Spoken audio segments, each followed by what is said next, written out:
Hi, this is for day 95 of my journey to Google. I gave Paisa Bazaar first round for the MERN stack developer, and they asked me a lot of questions. Like basically, they were late in the meeting.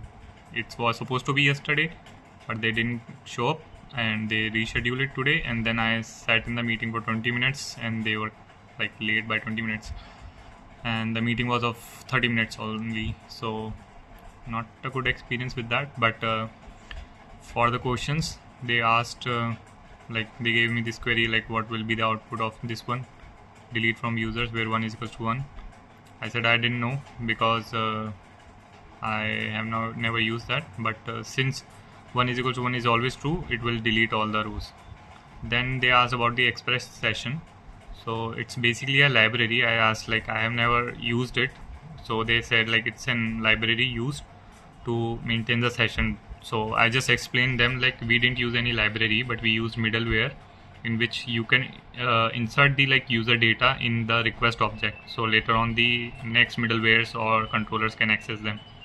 Then we have they asked about the MySQL, like what are the save points in MySQL.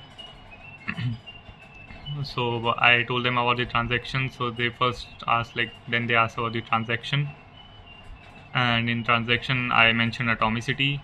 So they asked like to explain what is atomicity, and then I explained them, and they asked are there any other properties. Then I said like it is ACID compliance, so just named all of them, and it was good. Then they asked about the save points.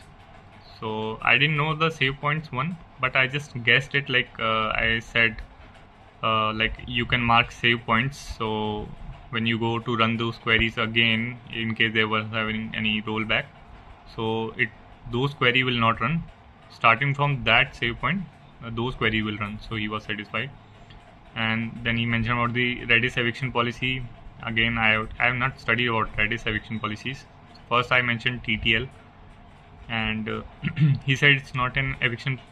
So first he asked about like what's an eviction policy. So I explained him like removing the stale data. Then he asked me like how do you do it.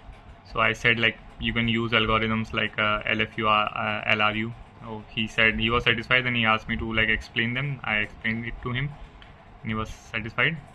There is an TTL eviction policy, but it is not TTL directly. It's volatile TTL, where you delete the data which has least time to live. Then he asked me a DSA about the missing element. I first explained the approach of an O of 2n using extra memory, but he said like you can do it in one also, but he didn't care. He just said like just do it anyways. So while I was doing, I just came up with the solution of doing it O of n only. So I did that using bit manipulation. And yep, that's the update for today. And like they said like I have cleared this round, and they have sent me an OA. I don't know, like after the first round they have sent me an OA, so I'll complete it by Sunday, and by Tuesday I think they will schedule the second round if I clear that. That's the update for today. Thank you.